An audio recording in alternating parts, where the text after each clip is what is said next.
Hello friends, कैसे हैं? आशा करता हूँ बहुत अच्छे होंगे। और जैसे कि आप लोगों को मालूम है, बीपीएससी एईडीओ का एग्ज़ाम बहुत बहुत जो है अब कम समय बच चुका है। और जो है आप लोग का एग्ज़ाम 14 से लेके 21 अप्रैल के जो बीच में होने वाला है। जो आपका एक व्यक्ति का 3-3 पेपर होने वाला है, उन तीनों ही पेपरों के क्वेश्चन मैंने रखा हुआ है। तो देखिए, आज आप लोगों का जो है एडमिट कार्ड जारी कर दिया गया है। तो जाइए आप अपना चेक कर लीजिए कि आपका एग्ज़ाम किस तिथि को है। ये भी आ चुका है। जो भी मेरे दोस्त बीपीएससी एईडीओ के फॉर्म को भरे थे, उनका एडमिट कार्ड जारी कर दिया गया है। ठीक है, तो आप चेक कर सकते हैं और करके देखिए आपका क्या 14 तारीख को पेपर है, या आप लोगों का 17-18 में है, या 20-21 में है।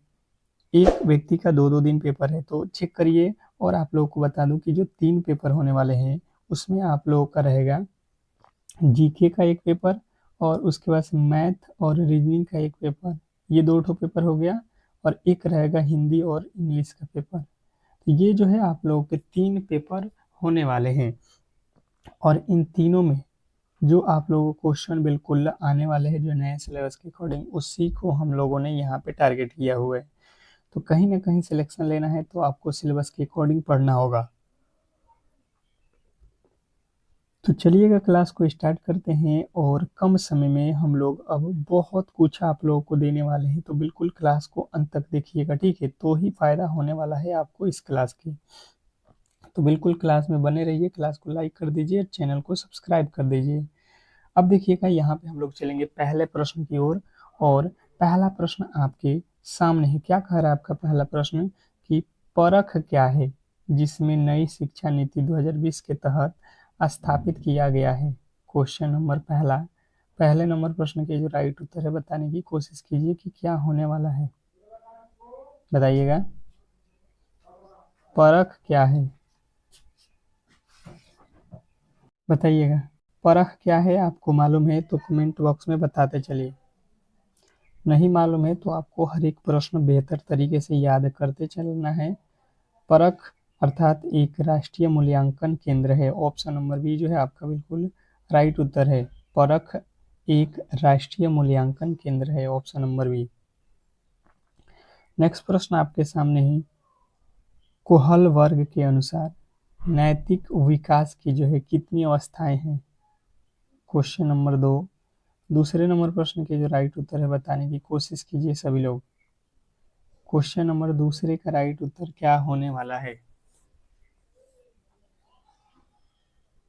कोहल वर्ग के अनुसार नैतिक विकास की कितनी अवस्थाएं होती हैं? क्वेश्चन नंबर दूसरा।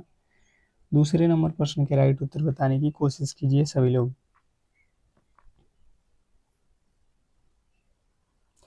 तो जो भी मेरे दोस्त बता रहे हैं यहाँ पे कि जो है 6 अवस्थाएं होती हैं कोहल वर्ग के अनुसार नैतिक विकास की, जो है 6 अवस्थाएं आप लोग को याद रखना है। ऑप्शन नंबर सी, बी, सी।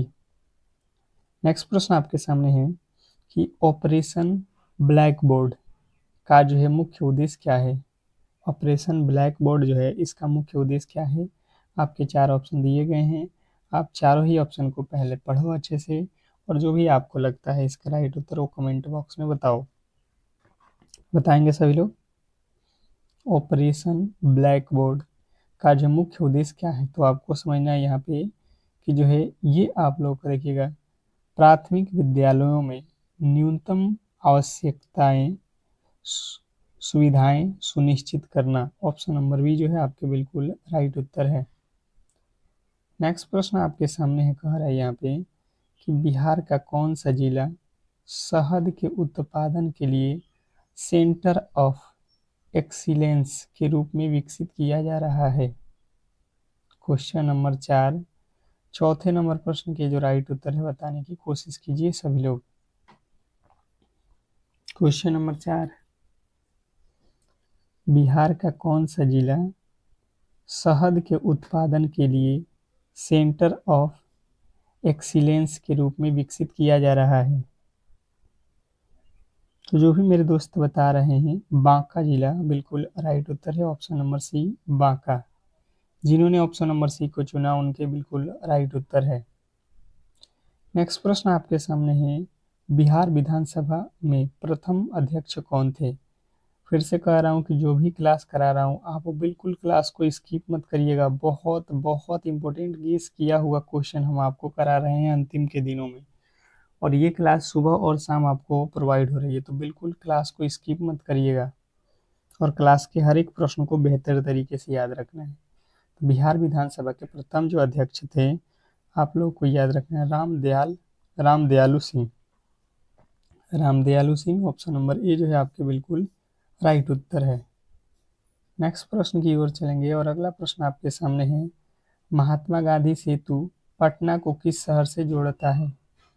महात्मा गांधी सेतु पटना को किस शहर से जोड़ता है? Question number 6।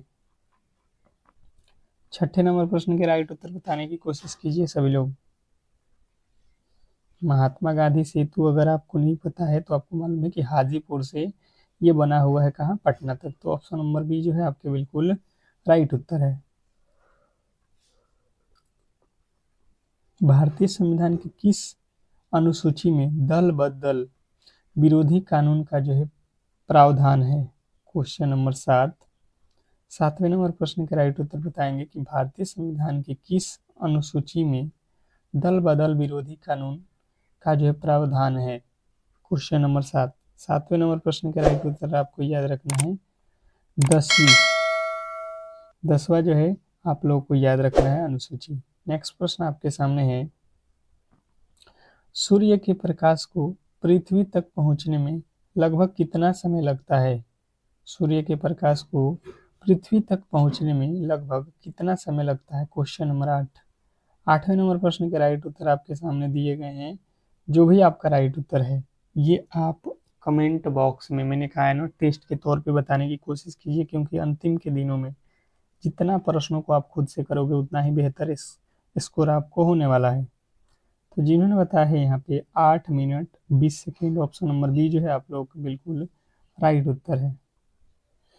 नेक्स्ट प्रश्न आपके सामने है कि निम्नलिखित में से कौन सा एक अक्रिय गैस नहीं है? निम्नलिखित में से कौन सा एक अक्रिय गैस नहीं है? Question number 9। 9वें नंबर प्रश्न के जो राइट उत्तर है बताने की कोशिश कीजिए सभी लोग। क्वेश्चन नंबर 9, निम्नलिखित में से कौन सा एक अक्रिय गैस नहीं है? तो जिन्होंने बताया यहाँ पे 9वें नंबर प्रश्न के राइट उत्तर हाइड्रोजन, उनके बिल्कुल राइट उत्तर है ऑप्शन नंबर डी। जिन्होंने डी को चुना है, जिन्होंने भी ऑप्शन नंबर डी को चुना है, उनके बिल्कुल राइट उत्तर है। नेक्स्ट प्रश्न आपके सामने है कि दूध की शुद्धता मापने के लिए किस यंत्र का उपयोग किया जाता है? दूध की शुद्धता मापने के लिए किस यंत्र का उपयोग किया जाता है? Question number 10। 10वें नंबर प्रश्न के राइट उत्तर बताने की कोशिश कीजिए सभी लोग। क्वेश्चन नंबर 10, दूध की शुद्धता मापने के लिए किस यंत्र का उपयोग किया जाता है? तो जिन्होंने बताया है लैक्टोमीटर, उनके बिल्कुल राइट उत्तर है ऑप्शन नंबर बी, लैक्टोमीटर। जिन्होंने बताया है लैक्टोमीटर, उनके बिल्कुल राइट उत्तर है। नेक्स्ट प्रश्न आपके सामने है, यदि 3x + 5 = 20 तो 2x + 5 का मान क्या होगा? Question number 11। 11वें नंबर प्रश्न के जो राइट उत्तर है बताने की कोशिश कीजिए सभी लोग। क्वेश्चन नंबर 11, क्या लगता है आपको क्या होने वाला है?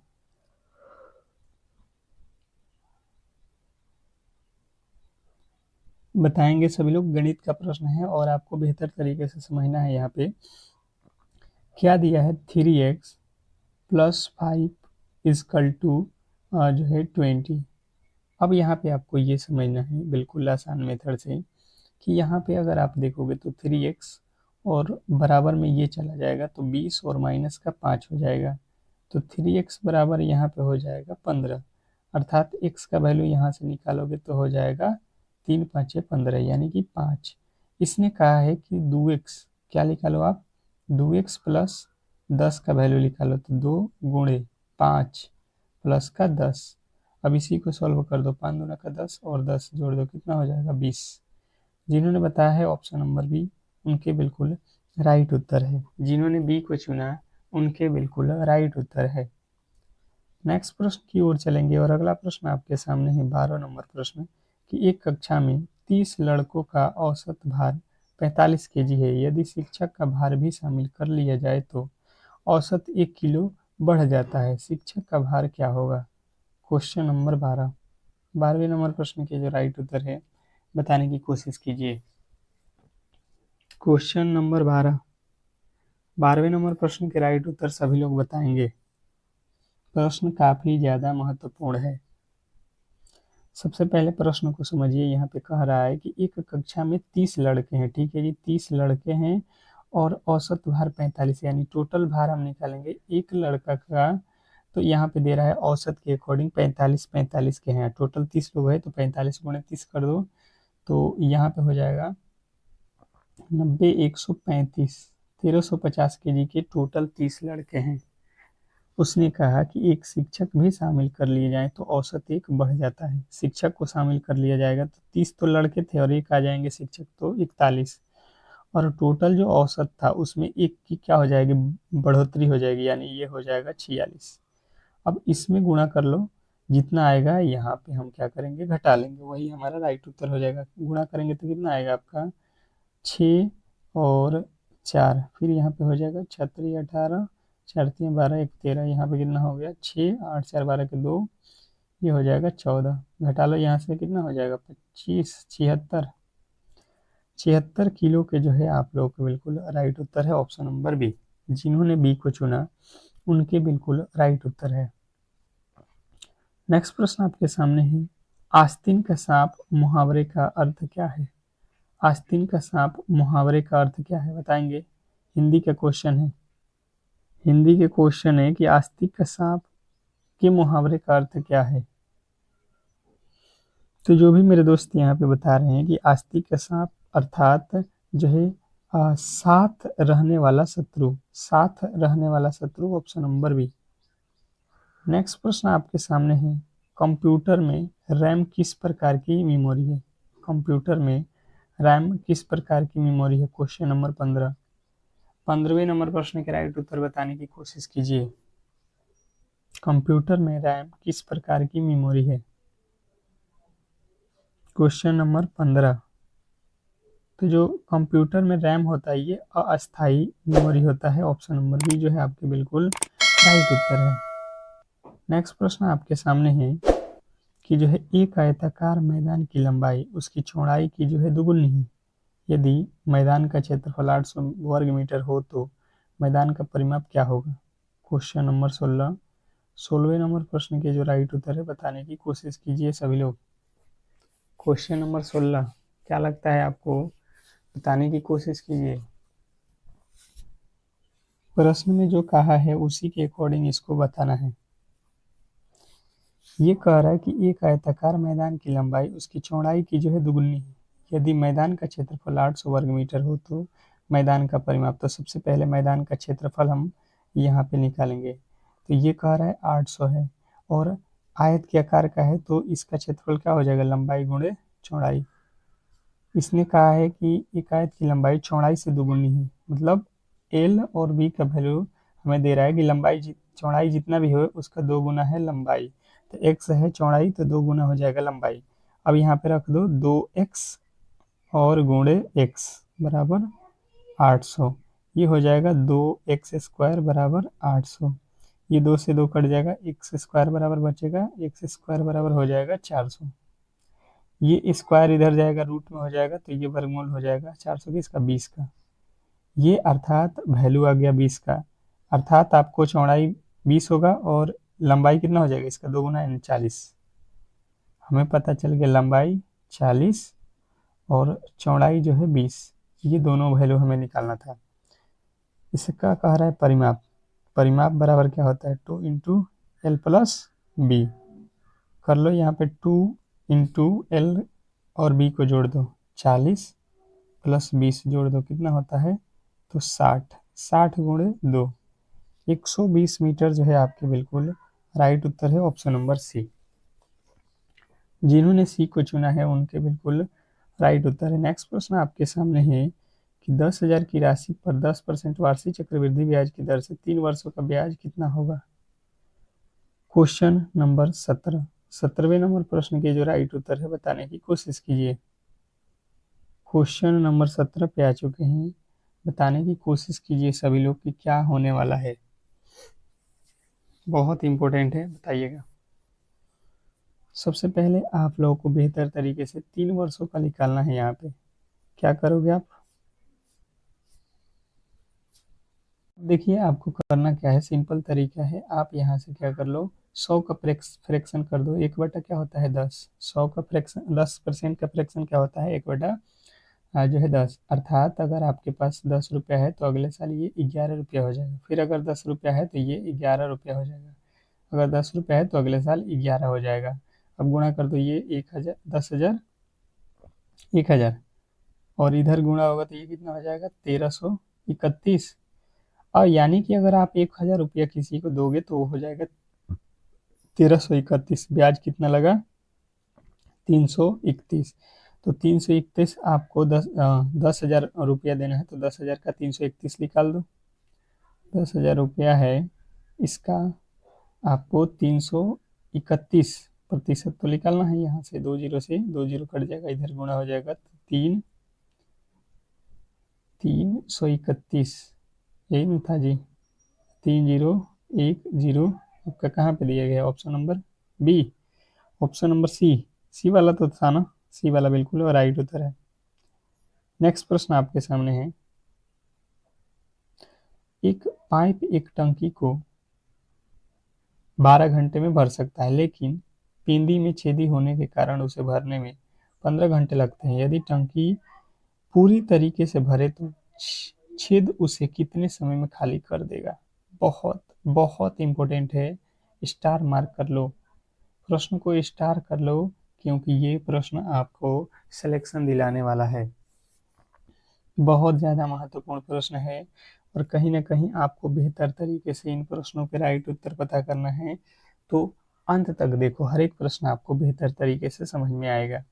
कर एक पाइप है, मान लो पाइप ए है, ये जो है क्या कर रहा है कि 12 घंटे में किसी टंकी को भर रहा है, लेकिन पेंदी में छेदी है, जो टंकी में भर रहे हैं उसके नीचे से सराव है, जिसके कारण जो है भरने में 15 घंटा लगता है।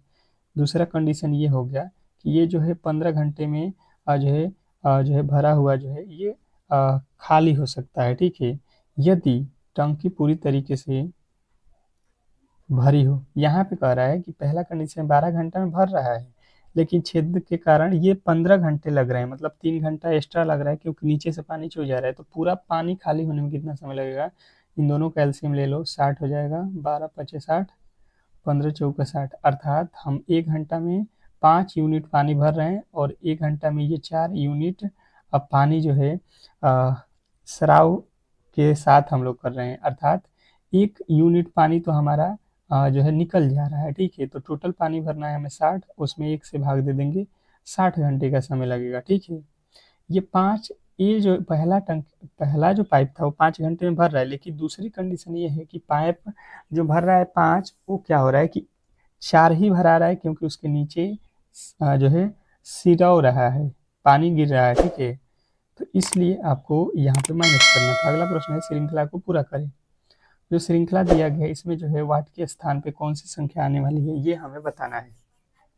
बताएंगे, बिल्कुल सिंपल सा लॉजिक है। आप देखो, एक जो है क्या है, क्यूब है 1 का, 4 जो है 2 का वर्ग है, 27 3 का क्यूब है, 16 4 का वर्ग है, 125 5 का क्यूब है, 36 6 का वर्ग है। देखो, वर्ग क्यू वर्ग क्यू वर्ग क्यू वर्ग, तो यहाँ पे क्या हो जाएगा, क्यूब 6 के बाद 7 का क्यूब कितना होता है 343। आपका बिल्कुल राइट उत्तर है ऑप्शन नंबर सी। बिल्कुल सिंपल सा था, आसानी से आपको समझ में आ गया होगा। नेक्स्ट प्रश्न आपके सामने है, यदि ए प्लस बी का अर्थ ए बी का भाई है और ए बी का अर्थ है कि ए बी की बहन है, तो पी क्यू आर का आर में पी का आर से क्या संबंध है? बताएंगे। अब यहाँ पे जो है संबंध हमें बताना है। बिल्कुल सिंपल सा लॉजिक है, P plus Q minus R का संबंध हमें निकालना है। यहाँ पे कंडीशन पहले माइनस वाला चेक करो। माइनस का अर्थ होता है कि ए बी की बहन है, ये बहन है पहले वाली और दूसरी की बहन है। ए जो है बहन है बी की, बी की बहन है, दूसरा कह रहा है ए प्लस बी का अर्थ है कि ए बी का भाई है, ए जौन बा बी का भाई है, अर्थात प्लस का अर्थ है कि ये वाला भाई है इसका। ठीक है, अब यहाँ पे देखो कह रहा है आर से, तो आर यहाँ पे इससे जो है पी को बताना है, तो ये इसकी कौन है, बहन, और बहन का ये कौन है, भाई। तो बहन का भाई कौन होता है, बहन का भाई कौन होता है, भाई होता है। आप सिंपल तरीके से बना सकते हैं, इसमें कहीं से भी आपको गड़बड़ी नहीं करना है। ठीक है, नेक्स्ट प्रश्न की ओर चलेंगे और अगला प्रश्न है मिड डे मील योजना का नाम बदलकर अब क्या रख दिया गया है। मिड डे मील योजना का अब नाम बदलकर क्या रख दिया गया है, बताइएगा। तो मिड डे मील योजना का अब नाम जो है बदल दिया गया है, पीएम पोषण शक्ति निर्माण जो है रखा गया है, पीएम पोषण शक्ति निर्माण, ऑप्शन नंबर ए। नेक्स्ट प्रश्न आपके सामने है बिहार में साइकिल योजना के तहत कक्षा 9 की जो है छात्राओं को दी जाने वाली राशि अब कितनी कर दी गई है। क्वेश्चन आपके सामने है 22वें नंबर प्रश्न के जो राइट उत्तर है बताने की कोशिश कीजिए कि बिहार में साइकिल योजना के तहत जो है कक्षा 9 के छात्रों को दी जाने वाली जो है राशि अब कितनी कर दी गई है। तो जिन्होंने बताया है यहाँ पे 3000 रुपये, उनके बिल्कुल राइट उत्तर है। नेक्स्ट प्रश्न आपके सामने है ब्लूम का वर्गीकरण मुख्य रूप से किससे संबंधित है। ब्लूम का वर्गीकरण मुख्य रूप से किससे संबंधित है, क्वेश्चन नंबर 23वें नंबर प्रश्न के जो राइट उत्तर है आप लोगों को याद रखना है संज्ञात्मक उद्देश्य, ऑप्शन नंबर बी संज्ञात्मक उद्देश्य, जिन्होंने बताया बिल्कुल राइट उत्तर है। नेक्स्ट प्रश्न आपके सामने है पियाजे के संज्ञात्मक विकास के सिद्धांत में संवेदी पेशीय अवस्था की अवधि क्या है। पियाजे के संज्ञात्मक विकास के सिद्धांतों में संवेदी पेशीय अवस्था की जो है अवस्था क्या है, क्वेश्चन नंबर 24वें नंबर प्रश्न का राइट उत्तर हो जाएगा 1 से 2 वर्ष, ऑप्शन नंबर ए। नेक्स्ट प्रश्न आपके सामने है कि जो है बिहार के किस जिले में काकोलत जल प्रपात है। बिहार के किस जिले में काकोलत जल प्रपात है, क्वेश्चन नंबर 25वें नंबर प्रश्न का राइट उत्तर जो भी मेरे दोस्त बता रहे हैं नवादा, उनके बिल्कुल राइट उत्तर है नवादा जिला, ऑप्शन नंबर बी। नेक्स्ट प्रश्न आपके सामने है कि विटामिन B12 में कौन सी धातु पाई जाती है। विटामिन B12 में कौन सी जो है धातु पाई जाती है, बताएंगे। क्वेश्चन नंबर 26वें नंबर प्रश्न का राइट उत्तर क्या होने वाला है, सभी लोग बताएंगे। क्वेश्चन नंबर 26, तो विटामिन B12 में जो है आप लोग को याद रखना है कोबाल्ट पाया जाता है, अर्थात ऑप्शन नंबर सी जो है आपका बिल्कुल राइट उत्तर है। नेक्स्ट प्रश्न आपके सामने है कि भारतीय संविधान का अनुच्छेद 51A किससे संबंधित है। भारतीय संविधान का अनुच्छेद 51A किससे संबंधित है, क्वेश्चन नंबर जो है 27वें नंबर प्रश्न के राइट उत्तर बताने की कोशिश कीजिए कि भारतीय संविधान का अनुच्छेद 51A किससे संबंधित है। तो जिन्होंने बताया है मौलिक कर्तव्य से, बिल्कुल राइट उत्तर है ऑप्शन नंबर बी, मौलिक कर्तव्य से उनके बिल्कुल राइट उत्तर है। चंपारण सत्याग्रह 1917 के दौरान महात्मा गांधी के साथ इनमें से कौन सा शामिल नहीं था, क्वेश्चन नंबर 28वें नंबर प्रश्न के राइट उत्तर बताएंगे सभी लोग। चंपारण सत्याग्रह के दौरान महात्मा गांधी के साथ इनमें से कौन शामिल नहीं थे। तो जिन्होंने बताया सरदार पटेल, उनके बिल्कुल राइट उत्तर है ऑप्शन नंबर सी सरदार पटेल। अगला प्रश्न आपके सामने है कंप्यूटर में BIOS का पूर्ण रूप क्या है। कंप्यूटर में आपको बताना है BIOS का पूर्ण रूप क्या है, क्वेश्चन नंबर आपके सामने 29वें नंबर प्रश्न के राइट उत्तर जिन्होंने बताया है 29वें नंबर प्रश्न के राइट उत्तर जिन्होंने बताया है यहाँ पे कि बेसिक इनपुट आउटपुट सिस्टम, उनके बिल्कुल राइट उत्तर है। नेक्स्ट प्रश्न आपके सामने है, कह रहा है कि बिहार में शराबबंदी कानून किस वर्ष लागू किया गया था। बिहार में शराबबंदी कानून किस वर्ष लागू किया गया था, क्वेश्चन नंबर 30 30वें नंबर प्रश्न का राइट उत्तर आप लोग को बताना है। बिहार में शराबबंदी कानून किस वर्ष लागू किया गया था? तो ये 2016 में लागू किया गया था। ऑप्शन नंबर सी जो है आपके बिल्कुल राइट उत्तर है। बिहार के किस जिले में राज्य का दूसरा जो है बाघ अभ्यारण्य स्थापित करने की घोषणा 2025-26 में की गई है? क्वेश्चन नंबर 31 कि बिहार के किस जिले में राज्य का दूसरा बाघ अभ्यारण्य स्थापित करने की घोषणा की गई है? तो जो भी मेरे दोस्त बता रहे हैं यहाँ पे कैमूर जिला, उनके बिल्कुल राइट उत्तर है ऑप्शन नंबर बी, कैमूर जिला। जिन्होंने बी को चुना उनके बिल्कुल राइट उत्तर है। अगला प्रश्न है पद्म पुरस्कार 2026 में बिहार की किस हस्ती को कला क्षेत्र के रूप में पद्म श्री से सम्मानित किया गया है? पद्म पुरस्कार 2026 में बिहार की किस हस्ती को कला क्षेत्र में पद्म श्री से सम्मानित किया गया है? तो जो भी मेरे दोस्त बता रहे हैं यहाँ पे शारदा सिन्हा, उनके बिल्कुल राइट उत्तर है। नेक्स्ट प्रश्न आपके सामने है कि जो है बिहार के किस शहर में बालू टावर का निर्माण किया गया है जो महात्मा गांधी को जो है समर्पित है?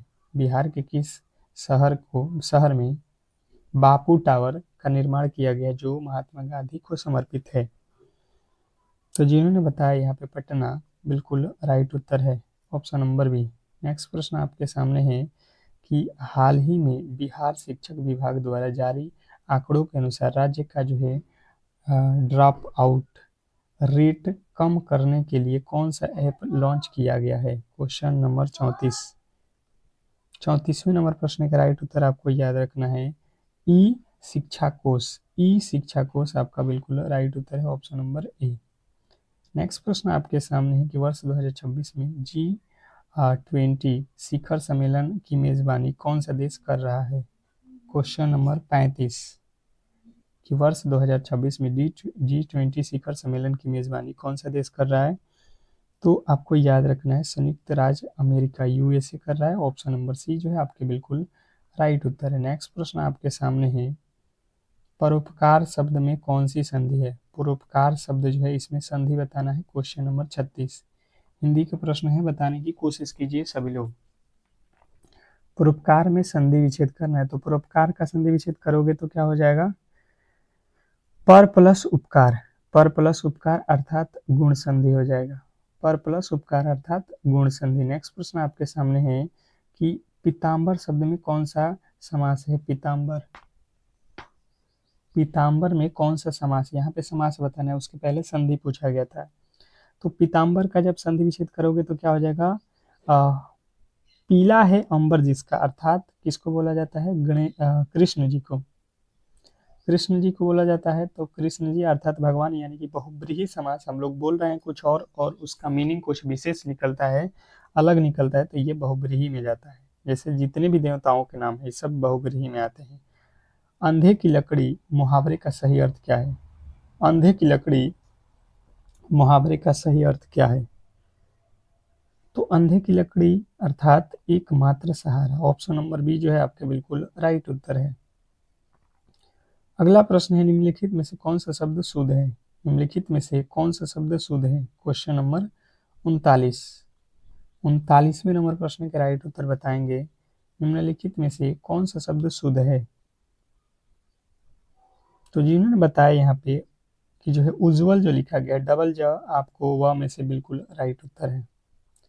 नेक्स्ट प्रश्न आपके सामने है अस्थावर का विलोम शब्द क्या होगा?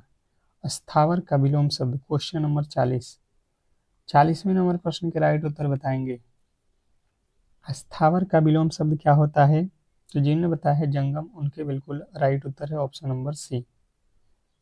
नेक्स्ट प्रश्न की ओर चलेंगे और अगला प्रश्न है एक समांतर चतुर्भुज के विकर्ण की लंबाई 24 सेमी और 10 सेमी है, इसका समांतर चतुर्भुज का परिमाप क्या होगा?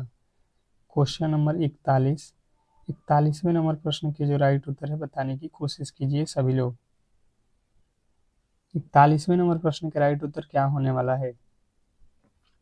तो सबसे पहले फॉर्मूले आप लोगों को मालूम होना चाहिए।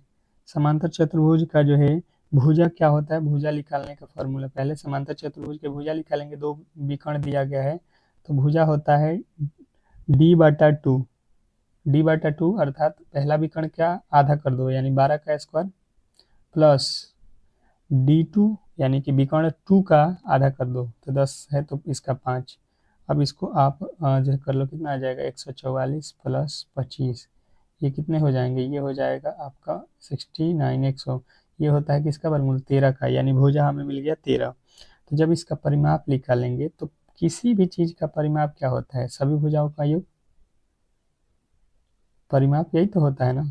तो यहाँ पे जब आप बनाओगे इस तरीके का, एक आपका हो जाएगा 13, ये भी हो जाएगा 13, सभी भुजा 13 13 का लिख लेगा इसका। समानांतर चतुर्भुज है, सभी भुजा बराबर, तो कितने भुजा हुआ 4 और गुणे 13 13 चौके 52 जो है आपके बिल्कुल राइट उत्तर है। नेक्स्ट प्रश्न आपके सामने है कि यदि tan theta plus cot theta बराबर 5, तो tan square theta plus cos square theta का मान हमें बताना है। तो आज का ये जो है क्लास हम लोग यहीं पे समाप्त करेंगे, और चाहेंगे कि इस क्लास का जो है इस प्रश्न का जो है राइट उत्तर सभी लोग कमेंट बॉक्स में देंगे। आज का जो है ये आप लोगों के लिए क्वेश्चन है होमवर्क के तौर पे, सभी लोग जो है इस प्रश्न के राइट उत्तर बताएंगे। एक बार क्लास को लाइक नहीं किए हैं तो लाइक कर लो, चैनल को सब्सक्राइब करो, क्योंकि हर एक प्रश्न आपके लिए महत्वपूर्ण ही अब कराया जाएगा अंतिम के दिनों में। तो मिलते हैं नेक्स्ट क्लास में, तब तक के लिए धन्यवाद।